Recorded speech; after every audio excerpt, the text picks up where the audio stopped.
Hi guys, welcome back to another episode of Fashion Insights. I'm your host Nay, and again I am back with another stunning guest. You know what, yeah, I think we have a theme. I think you guys are starting to realize that like my faves are stylists. Yeah, stylists, aka image architects. As I mentioned, we have a very exciting guest today. She is an incredible stylist, creative director, the founder of Blueprint Society. She is a babe that stands so strong in her identity, and she is known to also talk about her personal beliefs as well, her faith, her journey, and honestly, in a space that kind of doesn't reward that at times, she's been able to stand firm and actually inspire the next wave. And yeah, there's not much more to say. I just really want you guys to tap into the conversation. Introducing the gorgeous, stunning Nancy! And the crowd goes wild, girl! How are you? I'm so good. Thank you so much for having me. No, of course. First of all, let's talk about the fit because you look like you dressed for me. Oh, thank you. You did that. I did try. No. Thank you, guys. Thank you so much for coming on. I think what would be important is, yes, I did my intro, but to someone who's just meeting you for the first time, who is Nana Essie? Nana Essie is someone who loves the Lord, first and foremost. I think I always have to start with that. Amen. And also someone who's just all around creative. I love creating, I love styling, I love music, I love writing, I love making films. Yeah, that's me. Okay, wow. So you've actually mentioned a few things that I didn't even know. So you've even tapped into films and all of that. Yeah. What made you now, say that fashion is my lane? Where did that come from? I've always loved image and dressing myself up and beauty and things like that from when I was a child. And I always found it easy to put together things and I liked the process of getting ready. Loved that. And it was almost satisfying to see things come together when you visualize it and it finally comes to fruition. So yeah, that's why I started off with styling and then I branched off into these many spectrums of creativity. Yeah. Okay, fire. That's so cool. Okay, cheeky question. Your love for dressing, did going to church have anything to do with that? Especially with your Sunday best fits? Everyone's always dressing up, making sure that, especially if your parents are dressing you up, like my child must look better than your child. So did that have, a part to play in anything? I feel like subconsciously, yeah. Because, we'd always dress our best for Sunday. But it wasn't until, like, I was actually going to church on my own accord. I was like, you know what, because I understand why I'm going to church, I'm actually going to try my best to look my best. Yeah. So definitely, yeah. Amazing. So what was your first entry into styling specifically? So I actually slipped and fell into it, funnily enough. Yeah. Okay. When I did it, I didn't even know that styling was a role to do. My friend, she was a photographer. And she asked me if I could style her shoot. And I was like, okay, cool. Did a little bit of research for what a stylist would do. Yeah. And basically got the stuff together, made some of the pieces for the actual shoot, and then loved it. Prayed about it and was like, God, if this is for me, then it's on my career. And he did. And that's basically, long story short, yeah. I love that. Yeah. I love that. So it seems like it was, first of all, a godly calling. Yes, for sure. And then also organic, like it wasn't something that you planned, you kind of fell into it. Yeah. So I'm going to split out the question in two, right? You've already been speaking about faith. Yeah. So we know you're a godly girl. Yeah. How has your personal belief system been so pivotal in you navigating the fashion industry? Goodness. That's a very heavy question. Heavy. Because essentially I went from someone who was working back to back to taking nearly a whole year out because I had to find myself again. I attached my identity to my craft with all like the comparisons. I feel like it's really easy in the industry as a whole, like it's very comparative. So I was always comparing my self-worth with other people, which is just a very slippery slope. Yep. So when I started doing that, God basically was like, okay, you have this as an idol, you're worshipping this more than me. And you're finding your identity in this instead of me. So again, as I was saying, I was going from working back to back to maybe like 1 or 2 jobs a month. Wow. And in that time, it was actually really beneficial. I had to really find myself the hard way because obviously it wasn't cute not having work back to back. But it was so beneficial because I found myself, God gave me the craft back in the healthy way. And Wow, that is so powerful. I want to dive and dig in a little bit more on that as well, because I think that was a very diplomatic answer, but I want to get into the tea. Yes. So you finding yourself. Yes. Because we've all been there. We've all been there. And I think with how volatile and unstable the industry, especially when you're a freelancer, sometimes you're up, you know, you'll be on your Jordan vibe, and then other times it's crickets. 100%. So when you were down in the dumps and when you felt like, you know what, this is a lot, how were you able to find yourself? Because you've been speaking about that, you finding yourself, reconnecting. Obviously, we know that, as you said, your relationship with God helped that. But outside of that, how did you do that? How did you find yourself? Community. If I didn't have community, I don't know where I'd be today. Yeah. Literally. Because of the state I was in, it was literally rock bottom for me. I was very isolated. I made sure that I didn't tell anyone, and because I didn't tell anyone, God was like, okay, cool, if you're not going to tell anyone, I'm going to tell people, I'm going to tell you close people. So they came to me and they told me what's going on in my life when I didn't even tell them anything. Wow. And yeah, so outside of God, but even that was still God engineered. That's how I found myself, because they told me who I was. They told me the truth about my reality, and that I am enough. Yeah. That's beautiful. So building that strong community. Funny enough, speaking to a lot of my guests, they've been speaking about their tribe and finding your community as well. Did you find your community prior to stepping into the fashion industry, or whilst you were actually in it? Simultaneously, yeah. Okay. So when I stepped into it, it's always easy to find... Well, I say it's easy. I think it was easy for me. Sometimes it's not always easy. I was going to say, I don't find it very easy. Sometimes it's not always easy to find genuine people that aren't just your friends just through like transactions, trying to get the way up. I found people who genuinely are genuine and love community and love the Lord. But even some people who are outside the faith, they're just genuine people. And I find that it's so important to have real people in this really crap industry. Yeah, yeah. So, yeah.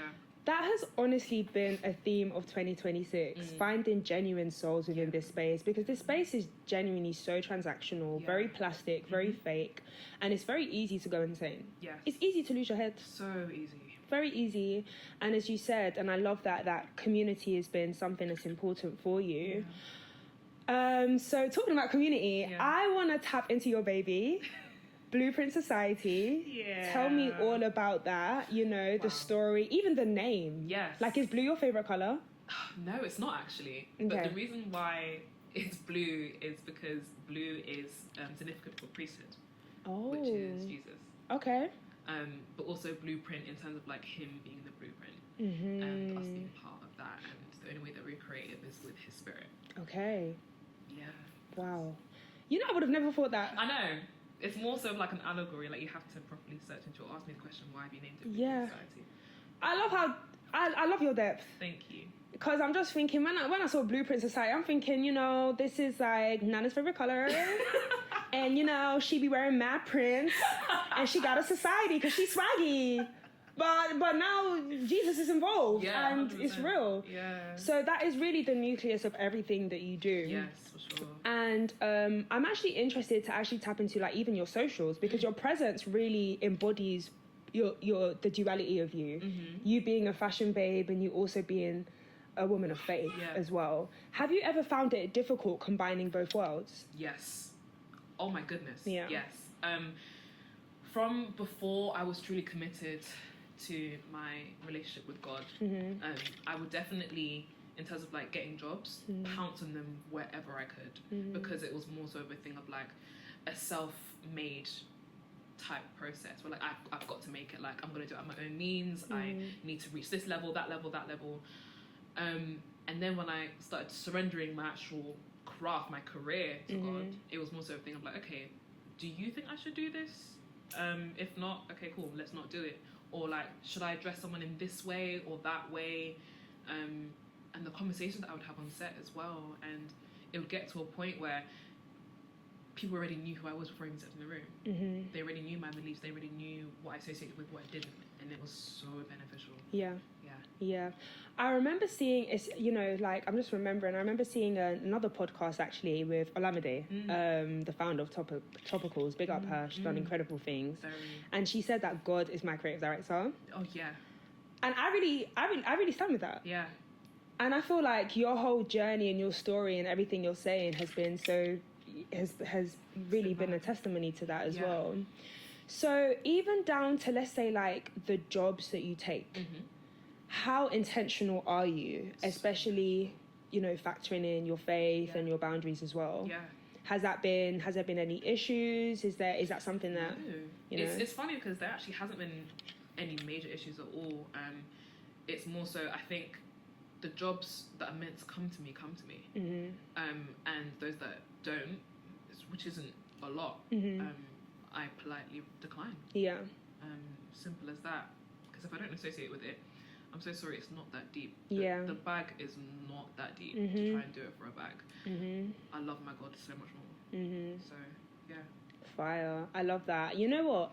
I think one thing that I'm really picking up is integrity. And I think no matter what, like, religion you are, because even just separating faith from it for just a second as well, like, having integrity within this industry is so important. Knowing your values and your personal values as well. Because I think that's when you don't lose yourself. Even down to, for instance, like, your standards on your business principles. If you don't have integrity, you're going to get lost. I think we've all been lost at one time or another. You have to learn the hard way, unfortunately. Yeah. Okay, cool. So, as always with all my guests, I really like to get spicy. Are you ready to get spicy with me? I'm ready to get spicy. And this season, we're actually speaking about being a fashion creative in London. I'm interested to know how you've been able to navigate that and your raw truths. Do you think London, you know, really appreciates independent and maybe, I would say, independent fashion creatives? What do you think? I feel like within the last few years, independent fashion creatives, have really tried to make a way and making themselves known.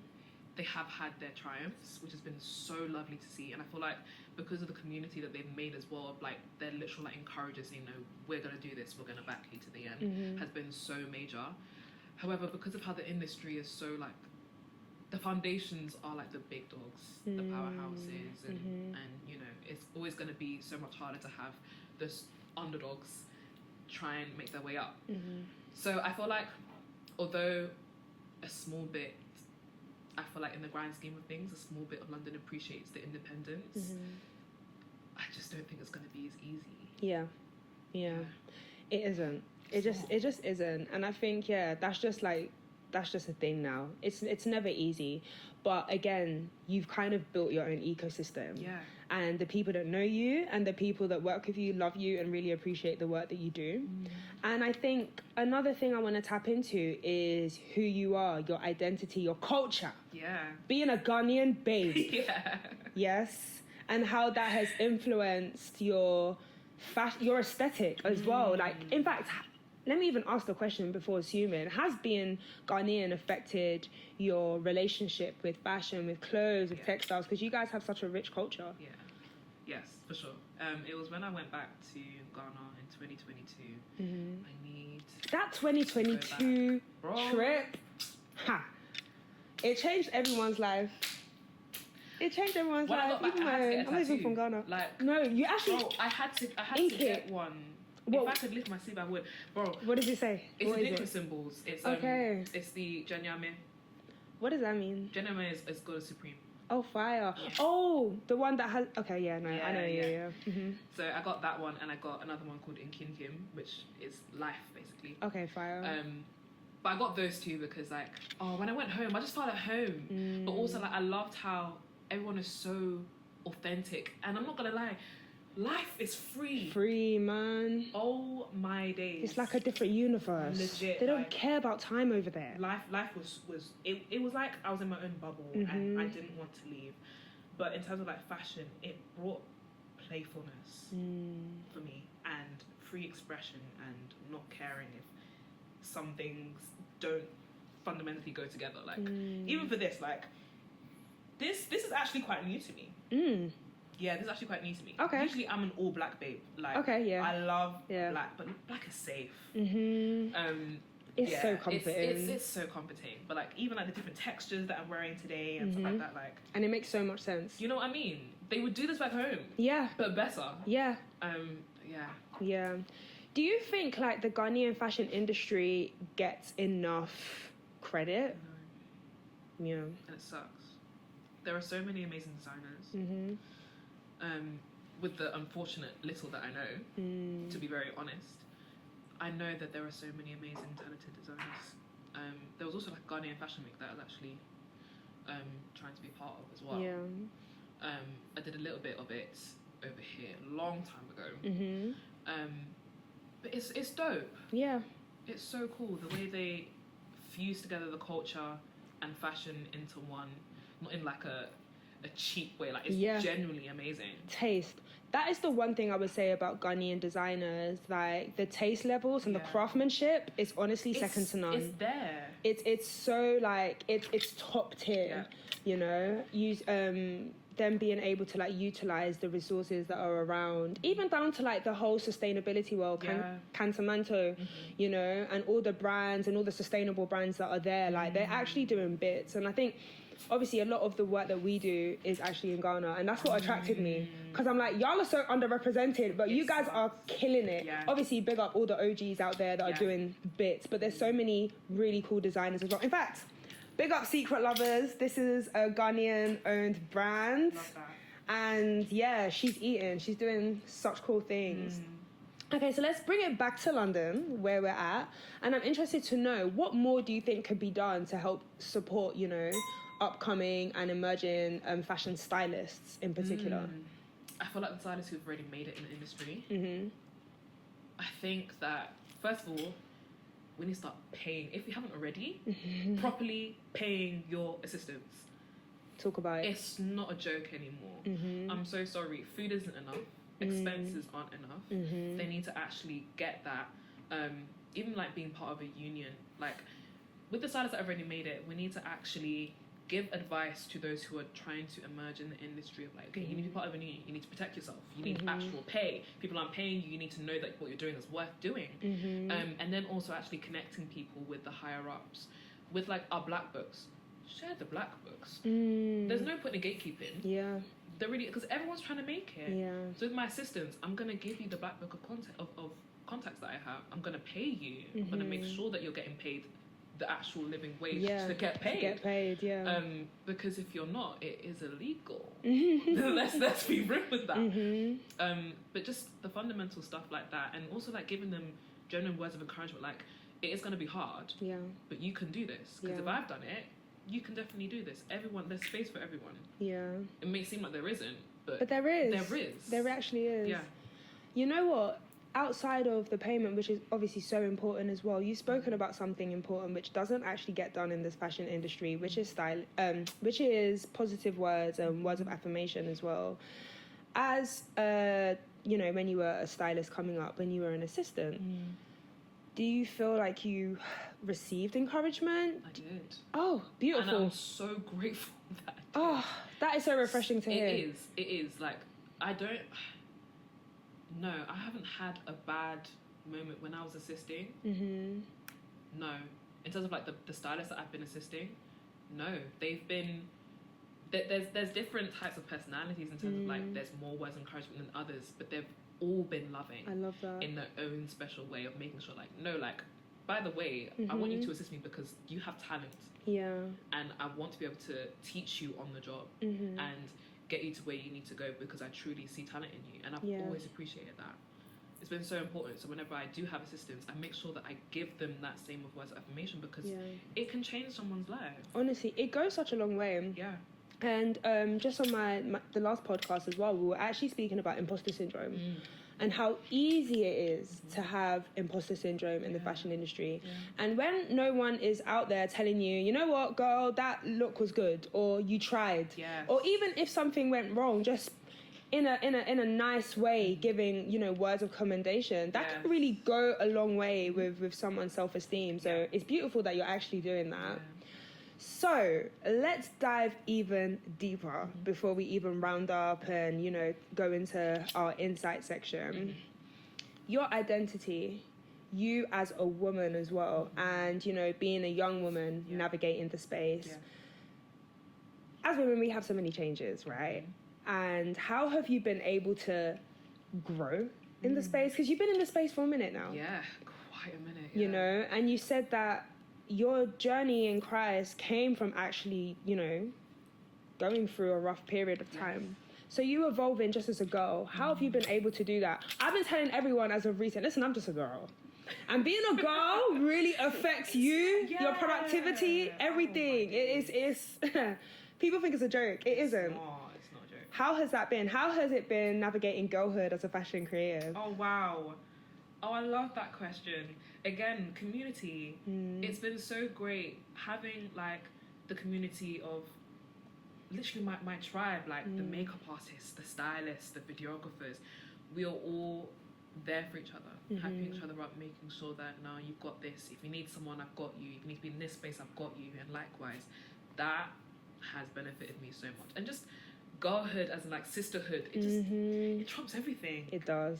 It really, really does. Like, it's therapy. Really, like, it is. It has you thinking, like, I love being a girl. Like, the simple It's true. things. I love being a girl. So, yeah, in terms of, like, finding myself within having my sisters with me, finding myself, it's raised my standards. So it's raised my standards holistically, like, with my friendship, with my connections, with my jobs, with my career. And because it has, I found that the people who have stayed, because the standards have been risen, they're locked. They're locked in. And again, I've been so grateful for that. Yeah. That's beautiful. That's beautiful. And I think that's such a gem for someone as well. Like, it's so easy to get isolated in this industry, you know, to just keep your head in the sand, to keep going, but opening up, you know, building that community is so important with just keeping yourself going. And I think, actually, before we even get to the other point, well-being seems like it's a very, very important element of your life as well. Huge. How important is it for you to prioritize your well-being in this space? Sis, you don't. Again, I had to learn the hard way. So within that almost a year of me finding myself, I was depressed. I'm going to be very real here. I was depressed.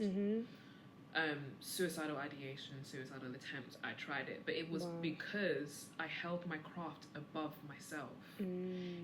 If you hold your craft above yourself, you've lost yourself. It's done.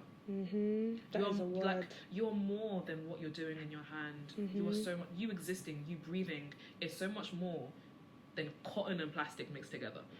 Let's be so for real. So in terms of, like, I'm so intentional with Sabbaths, right? With making sure that within the 7-day week, I am resting, I'm turning my phone off, I'm turning my emails off. You're not going to reach me because I'm going to be relaxing. I'm going to be actually relaxing. Before then, before that year, my Sabbath was me sitting at home, but still scrolling on my emails in my inbox, trying to see, okay, has someone on Instagram, constantly saving things for inspiration. Turn it off. And when you value your well-being above everything else, in whatever way that you see, whether it's like going out for a walk, spending time with friends, do that. Otherwise, things keep rolling over, and then you lose yourself. You know what? You have been so vulnerable, and I just want to say thank you. Because one thing I know is that there is a girl or a guy out there who is navigating those same issues, you know, with their mentor. This space is harsh, and you can easily get sucked into comparison, and it does erode your mental health. And I love that you've mentioned something in regards to not attaching your self-value to your work. And that's something that I actually feel like I still am fighting. Especially with what I do. So I really, really do appreciate you. So even from, like, a personal perspective, that's so healing. And I think it's so important to do that. I, like, that was a lot, but that was so important. And I hope you're good. Well, I can see you're flourishing. God save me. No, legit. If he didn't tear that idol down, Yeah. I wouldn't say so. I wouldn't be Yeah. Yeah. the break. And I love that it didn't stop you from styling, because sometimes Yeah. when you go through that period and then, you know, you feel good, Yeah. you kind of demonize like fashion. I did.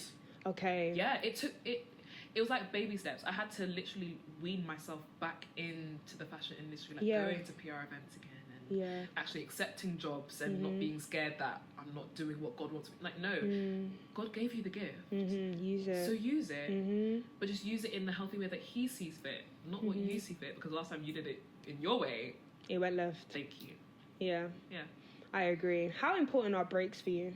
so important, so important. Even today was my break, and I'm so gassed that today was my break. Like this is break. This doesn't work for me. Oh, I love that. Oh, yeah, I love that. No, this I've been so excited for this. So this is not work for me. Work for me is doing the pickups. Work for me is, because I'm in full-time ministry now. Yeah. Pivot. Beautiful. Yeah, I'm in full-time ministry now. That's work. Although it's the Lord's work, I love doing it. It still work. It's still work. So today was good. Yesterday was good. Tomorrow, it's a little bit of work, but I'm gonna rest in the morning. I'm gonna go to the cinema. Like, I'm gonna do stuff for myself. It's so important. Otherwise, again, as I said, the work will keep rolling over, and the next thing you know, you're sitting in a pile of work, and you can't see over it. You don't have a social life anymore. You can't breathe. Like, no. It's so important to rest. Wow. This has honestly been such a wholesome... This conversation feels like a hug. I'm glad. It does. It feels so warm. It's just been so wholesome speaking to you. And I love how vulnerable you've been as well. Because at the end of the day, some of us carry a lot of shame. And a lot of... In the fashion industry, like, you can end up becoming a version of yourself that you're not and losing yourself. Funny enough, that was actually part of the reason why I started Fashion Insights. Right. Because one thing I found is I was getting so attached to, especially my PR identity, where it was very much like driven, cuts, all of that. And it's like, I was starting to not be a human. Right. And when you lose that human connection and speaking to people, that is what reminds you of the why. Yes. Why you're doing this, what your purpose is as well. So first of all, I'm happy this doesn't feel like work. That was not the vibe. If you told me it felt like work, girl, No, that's... we would scrap this episode. Scrap. So I'm so happy. No, that is actually horrible. Imagine someone's like, yeah, this feels like work. No. I'll cry. No, that means you're not enjoying it. That means you're imagine your guests not enjoying your podcast. That's so dark. Yikes. Yeah, yikes. No, please, Sorry, bro. please, guys. No, please. If you're coming, please enjoy it. But yeah, no. Okay, cool. So I'm going to ask you one final question. I'm very conscious of the fact that you've had a day. So, and thank you so much for your time. What insight and what... Actually, no. We're going to cut that. Let's tap into your creative direction. Oh, yes. Because that is a big part of you. Wow, yeah. And I feel like, of course, like, I'm not going to lie. I know... Nana Essie the stylist. I've spotlighted Nana Essie the stylist. Yeah. But we now need to tap into your creative direction. Yeah. Where did your love for creative direction come from? And did it have anything to do with fashion, by the way? Yes and no. It first started when I wanted to create my own shoots. Whenever I find inspo for fits and looks, I'd always love how it was photographed. Because I'd always get stuff from my editorials and things like that. And it got to a point where I was like, no, like I want to do my own shoot, whether it be a shoot or a film. But it ended up being a film. I thought my first creative direction project would be on a shoot, on an editorial. But funny enough, it wasn't. It was actually on a short film that I did. Okay, fire. And then that... What was the short film about, if you don't mind me asking? It's about love. Oh. Yeah. Okay. Yeah. It's about finding love and understanding that true love is genuine. Nice. Yeah, proper genuine. When you can be vulnerable with another person, when it's got God at the center. Yeah, so that's what it's about. This is triggering. Let's go back to fashion. Let's talk about love. Sorry, I'm being so real. So real. It's tough, bro. It's tough. Trenches. Go. It's trenches. Tough. Yeah, it's tough. But from doing that short film, it sparked like a spiral to do more short films. Yeah. As a form of like digital evangelism. So almost like allegory. So you know, like the Chronicles of Narnia. That film is actually about Jesus. What? Yeah. C.S. Lewis is a theologian. Okay. Yes. So C.S. Lewis was the person who wrote the Chronicles of Narnia, the whole 7 series. You know, my mum didn't let me watch Narnia. Really? My mum is one of those. Watch it now. Anything that has lion, she says it's What? bad spiritual. It's Lion of Judah now. Really? The lion, Aslan is Jesus. She will put Narnia, Harry Potter, Harry Potter, Twilight, all in Harry the same Potter's fair. category. But no, the Chronicles of Narnia is an allegory for Jesus. Really? Yeah. Okay, I'm gonna watch that. Yeah. And I'm gonna tell you how I found it. Yes, please do. Please For do. real? No, Okay. seriously, please Okay. do. So yeah, like Chronicles of Narnia was an allegory for the story of Jesus. I want to make films that are an allegory for how God works in our lives and the reality of just being who you are and how God can be so intentional whether you see him or not, whether you believe in him or not, he's always going to be there. So yeah, films like that. So I've got one that I've written. Ooh. And I want to do it properly with a proper budget, so I'm waiting, praying, being intentional with everything. So hopefully that can be made. I'm saying this for accountability within the next 2 years. Please, Jesus, within the next 2 years. That would be dope. Amen. But yeah, so film is where I'm at. I'd love to do shoots though. I'd love to create direct shoots. That'd be dope as well. So would you say that you're still in the becoming phase of being like a more established creative director? For sure. Okay. Yeah, definitely still at the genesis. Because I haven't had much time to actually do the shoots and the films that I want to do. But yeah. What would you want your legacy to be? My legacy, I'd love my work to, again, be allegories for Jesus. Forms of digital evangelism where it's actually palatable and reachable for people today. Where they see it and then it's like a glimpse of Jesus, like, oh, okay, I didn't realise that. Or like they see themselves in it. They see the truth about themselves in it. They see the process of what it is to live life. So I've done a shoot called To Die to Live, and I feel like that's one of my biggest achievements as a stylist, because it literally fused the reality of dying to yourself, dying to what you thought that you're meant to do in your life, but surrendering, kind of literally surrendering. That's literally it. That's what the process is called. When you surrender everything to Jesus, that's what To Die to Live is, because you literally have to die to yourself to live in the best version that you didn't even know existed. Crazy. And it was so good to do, and it was received so well, and I want to do more of that. Yeah. Amazing. So we have come to the final part. Yeah. And again, Fashion Insights is all about inspiring the next generation. You know, we've shared so many gems. You've been so vulnerable, which I'm so thankful for. But again, this conversation is really to enlighten the next gen. So what insight would you drop for the next generation of fashion creatives who are battling with their identity and wanting to present as whole within the space? Because I feel like you've done that and you're doing it. Oof. An insight, like a few words that I would say? Even if it's a paragraph. Okay, cool. Feel free. I would say, if you don't see yourself doing anything else, think again. Oh. Clark. If you find yourself saying that you can't do anything else, you can't live without doing anything you're doing, you're in a danger zone. I'm gonna be very real with yourself, because then you start spiraling into you are what this is. Yeah. You are what you're doing. So if you are in that space, try and think if you can do anything else, because you are possible. You're possible. That is possible. I like that glitch. You are possible. You are possible. And you are capable. That is true. Yeah. That is true. Yeah, I'll definitely say that. Surrender it. Genuinely surrender it. If you're not a believer, surrender it. If you are a believer, surrender it to Jesus. And it will change your life. And on that note, guys, you see, like, you lot thought, like, I was just all about banter and shouting. You know what I mean? That's what you guys thought. You guys thought I was just quack, quack, quack on the internet. Do you see the range of conversations that we're having here, guys? Like, are you really taking this in? This conversation, as I said, it felt like a hug, because I feel like so many people are secretly felt the way you felt. I really hope you guys feel seen, because I definitely felt seen. And I want you guys to take in the notes. Bring your notepad and your favorite pen to Fashion Insights, because you're going to go through moments in your career, and I know a lot of creatives go through that, where you're going to go through a low point. Do you know what I mean? Please allow this episode to be your reference point. you know, a testimony to you to understand that you can still go, you can do it. If you've seen Nana been able to get herself, well, by the grace of God, get herself out of a dark place and flourish, you can do it. But before I leave you, where can the people find you? Where can the people connect? Yes, Instagram is Nana Essie, as spelt there, _. TikTok is just Nana Essie. And that's me. Yay! Thank you guys again. Again, a massive shout out to Heart Shoreditch. Thank you so much for the space. Appreciate you so much.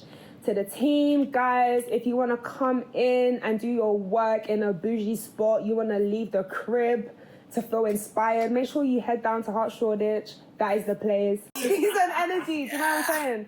But guys, thank you so much. And yeah, look forward to seeing y'all soon. Bye!